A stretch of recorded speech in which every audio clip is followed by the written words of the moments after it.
So they sit me in the office, and I just remember the doctor had this sheet of paper, and he handed it to me, and I'm just like looking at it. There's a bunch of giant scientific doctor terms on there. I had no idea. And I just felt like my breath got sucked out of me.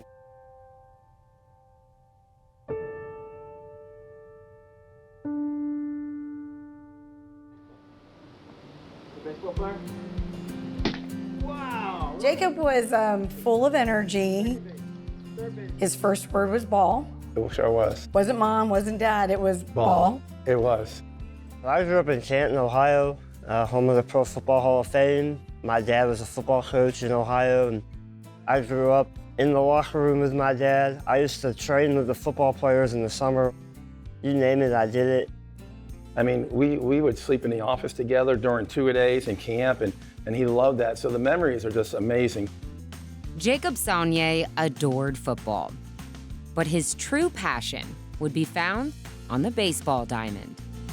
He would hit 1,000 balls. It was so crazy. And the neighborhood knew Jacob was out hitting balls off the tee. He hit a team. And then he practiced so hard with baseball. But once I got to high school, I realized that baseball was my best shot at getting my college paid for. Jacob would start his collegiate career at the JUCO level before transferring to Division II Emmanuel University in Franklin Springs, Georgia. All was well on and off the diamond until his junior year. I had been dealing with this spot that was on my tongue and really thought nothing of it. It wasn't really bothering me, it was just kind of there. I'm not really thinking worst case scenario, I'm just thinking, give me some medicine, kind of make it go away type of thing. You know, I'm very healthy, I never smoke, no alcohol, don't drink, don't chew, no dipping, so just no idea what really caused this to develop. 7 months after discovering the spot, Jacob would still be in pain. He ate something and he said, "Oh, my mouth." And I said, "Jacob, please don't tell me that your mouth is still hurting from this summer." Jacob would see multiple doctors. And just a couple weeks into his senior baseball season, he would receive the devastating news. He basically tells me that I have cancer, and I remember just like speaking to my parents on the phone, and my dad saying that we're gonna beat this, and we're not gonna let it get the best of you, and you can fight this, and we're gonna beat it. I just remember going out in the parking lot and just sitting in my truck and just bawling my eyes out because I was playing the best baseball I'd ever had up until that point. I was leading Division II in batting average at that time.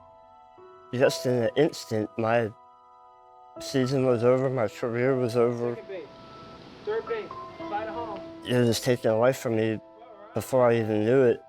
Just the game that I had loved my whole life. Jigga, you're a stud. Well, you know, what are you?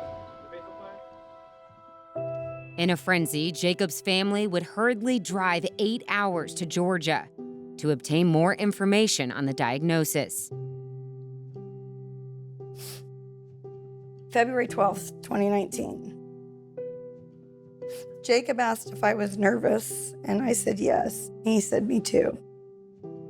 A few minutes later, the doc called us in.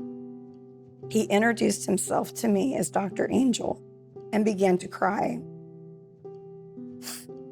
He said, "I never saw anything like this," and said that there is nothing on the CT scan. And I said, "Thank you, Jesus," and hugged Jacob. I witnessed a miracle today. Stunned with the turn of events, the Saulnier family would still seek a second opinion, and their excitement would prove to be short-lived. The doctor proceeded to draw on the whiteboard a tongue and showed us that he would have to take half of his tongue out. And I was so sick to my stomach. Dr. Deasy's words, sense of urgency was, I don't know how it got there, but I know one thing has to come out ASAP.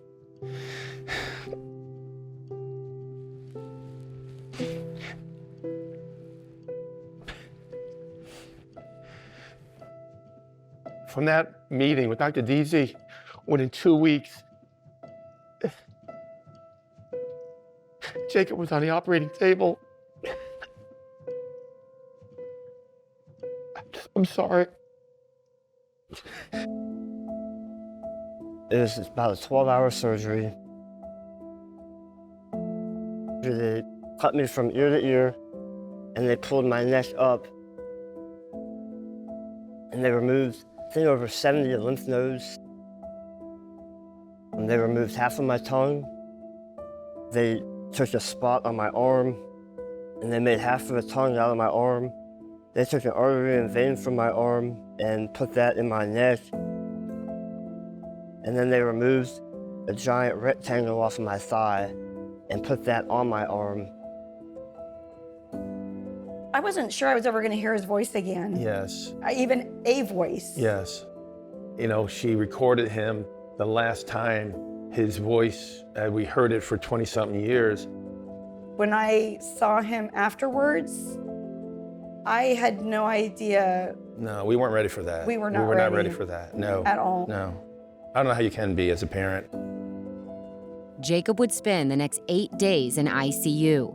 He couldn't speak, eat, swallow, or even drink water, only communicating through messages written on a whiteboard. But he would have one thing, an unrelenting faith in God. All I would do was just pray. I would just pray to Jesus every day because it was all I could do. Just pray that he would give me strength. I was like, Lord, can I just hear my son's voice? Like I used to hear it. And God told me in a still voice, listen to his heart. And I'll tell you, since then, I can hear my son speak. It's a miracle. It really is.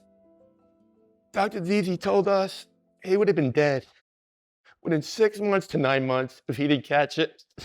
I'm so glad he did. So that's the miracle that I accept and that we live with. And I'm grateful for that. I really am. And to no one's surprise, the former athlete would bring a competitive mindset on the long road to recovery. It was the most courageous thing I've ever seen anyone do. When I saw him walk around the hospital, determined and holding his feeding tube bag and all of his drip things were on him. Yeah. It was amazing, his attitude. You know, in the weight room, you try and hit a PR, a personal record. Whether it's a personal record, back squat, or power clean. You know, those are records that I chased in here. You know, going through all that, I was like, all right, I want to hit PRs. After 5 rounds of chemo and 7 weeks of radiation, Jacob Saulnier would ring the bell. He said, Dad, if me going through this is going to help one person, it's worth it. I'm like, wow. Like that's very impressive for a young man to have that perspective. And Jacob's impact on others has been undeniable. How you doing? All right, you? I'm good. Always better to see you. Today, Jacob remains cancer-free. And he's back where it all started, on the sidelines, working as Liberty Football's assistant strength and conditioning coach. The full circle moment is being able to share my testimony with my players and show them what I've gone through, and that no matter what you're going through, no matter what you've been through, my dad always says is God has your back, but he also has your future. I am so thankful of how God orchestrated not my plan, And I had to surrender that to his plan and his will, and that Jacob's thriving. He's not just doing his job, he loves his it. job. I see Jacob on the field, and I'm so proud. You know, like, Lord, you did it. You did it. There he is. Couldn't be any happier. So these tears right now are tears of joy. That's where he's at. I'm just so grateful, so thankful.